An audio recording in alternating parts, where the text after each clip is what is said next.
Hi everyone, it's Wendy at Wolfwalker Collectibles. So I have been busy the past couple of weeks reworking my workspace and getting in some new tables, some new tools, trying to figure out where I can put everything. And last couple of days I've been busy at the bench creating some of my designs. They're all one of a kind. I never duplicate anything.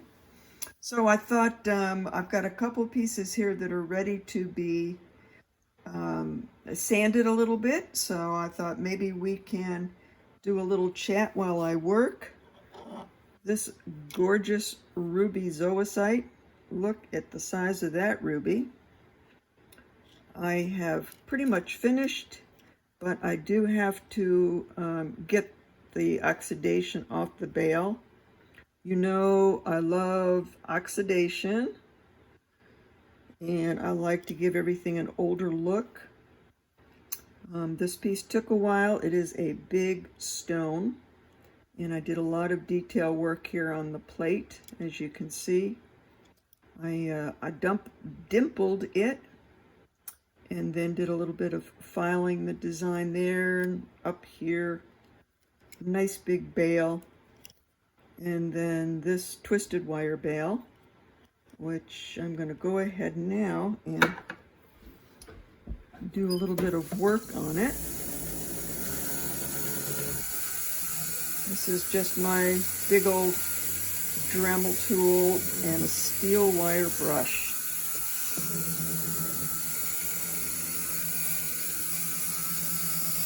Forgive my hands, but they have been so busy working, and all you jewelers out there know it's pretty much impossible to keep good looking fingers and fingernails when you're a bench jeweler.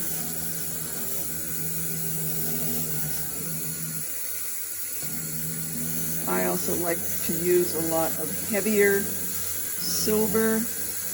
I'm not big on lightweight pieces. I know a lot of people prefer it. That is just fine. But my style isn't. It's usually big and bold. So this was oxidized with liver of sulfur.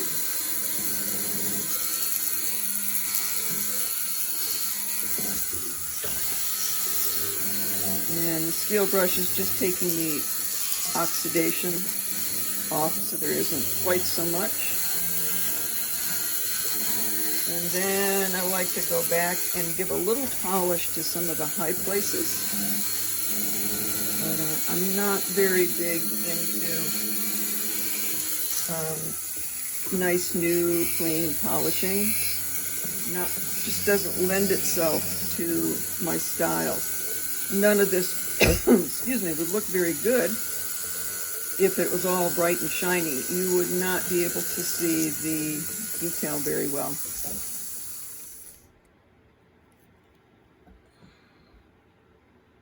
Ruby in zoisite. Very, very cool. This one I made a while ago. I wear it a lot. I will bring it forward for sale. It's such an interesting stone. Got azurite going on in there and malachite going on in there. A brown matrix, which you don't see a whole lot with the azure malachite. And that's what made this one so cool and so different. This I did not use sheet bezel or factory-made bezel. I just created my own bezel out of stock sheet.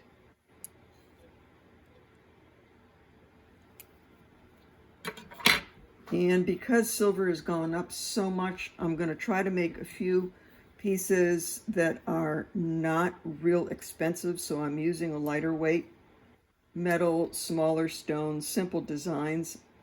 I don't want to spend, a whole lot of time on it so that I can pass it on at a more reasonable price. Something like this, way too much labor involved. So that's going to go for the a normal price range. This is a gorgeous little high quality Damali turquoise. I cut the stone from some old stock that I had, but I kept it in a very simple, small setting so that I can pass it on at a more reasonable price. I did put two little 14 karat gold raindrops at the top. I've had that for a long time, so I'm not going to try to go in there and charge $4,000 an ounce. I'm trying to keep these prices down. This one here, same thing. I just had this beautiful old natural nugget, and I went ahead and I used an old Navajo baby spoon. So I cut the spoon up, just all that was already there. The little stamping was already there. So I just cut out the handle and then soldered a little bezel on there for this. Again, just keeping it small and simple, just for resale sake. I've got a couple big square pearls, so I just did simple setting here, just wire work. This is, again, just old silver, when I bought a lot in scrap, just playing around.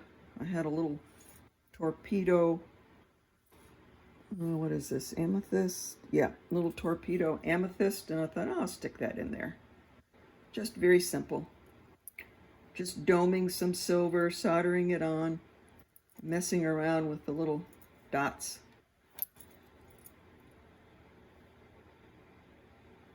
Simple, simple.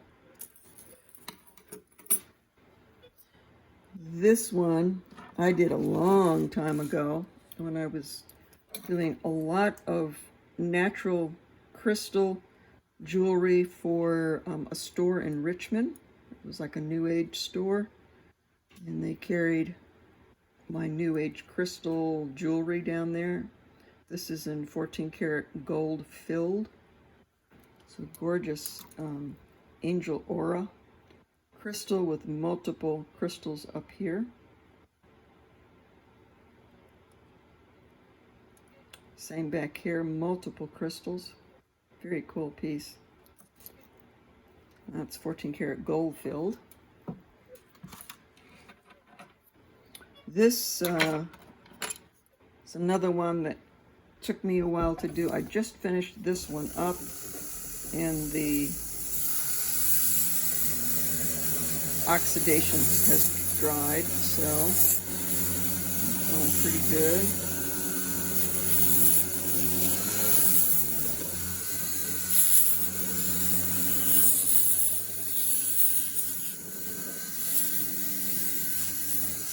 I really like how this one turned out because I like this twisted wire.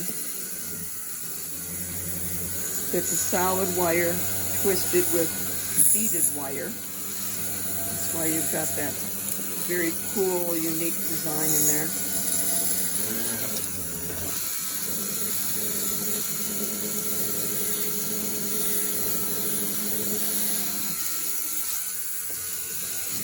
Handmade a bail for this one.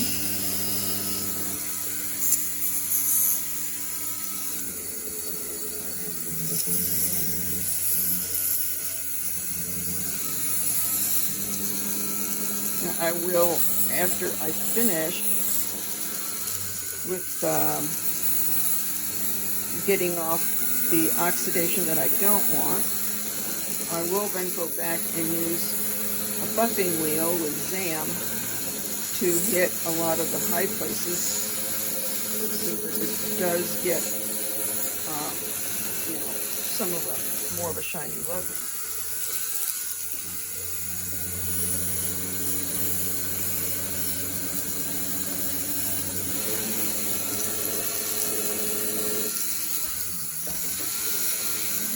I did some stamping on this bail. So I cut the bail out of sheet, made it the size that I want. think you can see here, it's like a fern pattern, leaf or fern pattern.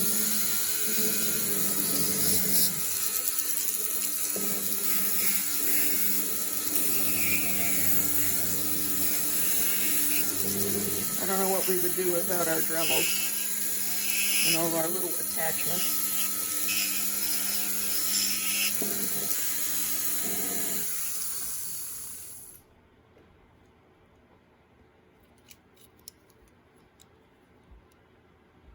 I think you can see some of the little fern patterns there. And then in here goes this absolutely gorgeous wild horse jasper. That is just gonna be a beauty. And the bale's big enough that you could probably wear it on some 6mm beads or less, or a torque, or a heavy thick chain. Look at that jasper. That's got the caramely color brown, lighter brown, darker browns, whites. Very, very cool.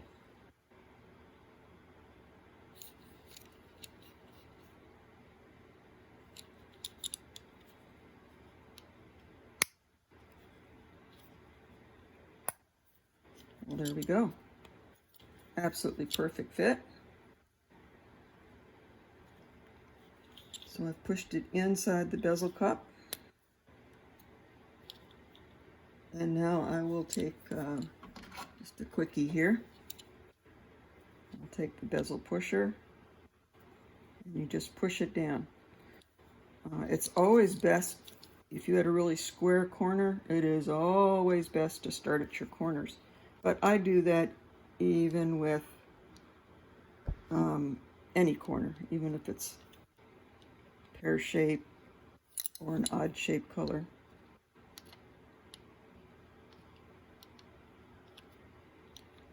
Now there's all kinds of equipment that you can put here to hold rings and pendants while you set stones. Believe it or not, I actually have one, but I've just been doing this for so long that my hands just kind of recognize what to do. It's just pattern recognition, I guess.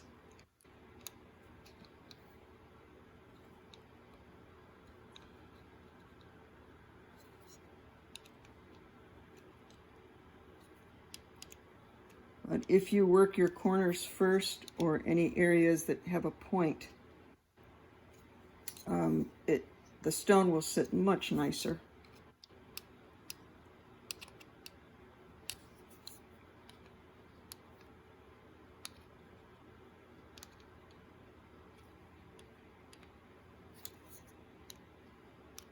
So I hadn't really planned on doing this part, but why not? We're here. Sometimes you make your bezel, things move around, and then you go to put your stone in there, and it's like, oh my God, my stone it doesn't fit now.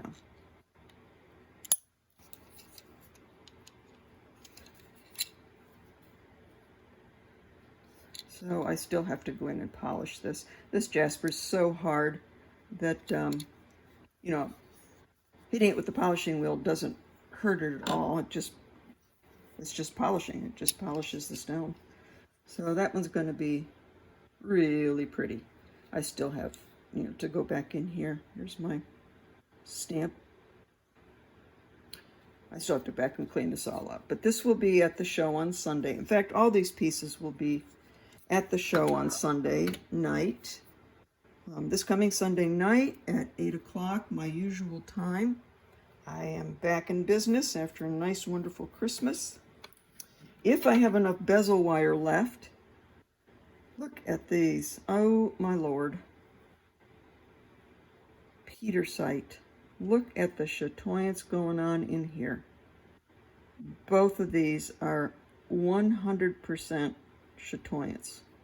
No matter what direction you put it in, you're going to see it. Look at that flash. Shoo-wee. I love Petersite. And this is the blue Petersite. It's a type of tiger eye. That's why there's so much chatoyance. And a lot of times you get browns and blues. You can see a little bit of brown in there. But I really went for these cabs. These I did not cut. These I bought at the gem show in Franklin, North Carolina. Man, that would be a gorgeous ring. So if I've got enough bezel stripping left, I will set those. I just don't know. Thank you so much for everything. There's a quick little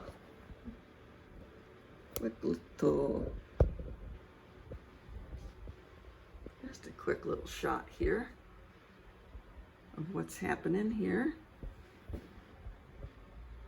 That's all soldering area over there. One bench is here. I have another bench over here where I like to do all my sawing and layouts and clean works. And then we've got another bench over here for any heavy stamping, forming, shaping, all that kind of stuff. I got a beading table there, and that's what you usually see is just that bookcase and the table where I sit at. And of course, I heard a honey bun. Look it, there he is. Hey, honey. Yeah, it's cold. He says, I don't want to go outside. It's just too cold out there. Okay, folks, thank you so much for stopping in. Now I gotta go upstairs and edit and get this out. Monday night, 8 o'clock. Look for Wolfwalker Collectibles on YouTube. And if you want to purchase at any time, you go to wolfwalkersales@gmail.com and send me your name, your email, your shipping address. I use PayPal to bill everyone.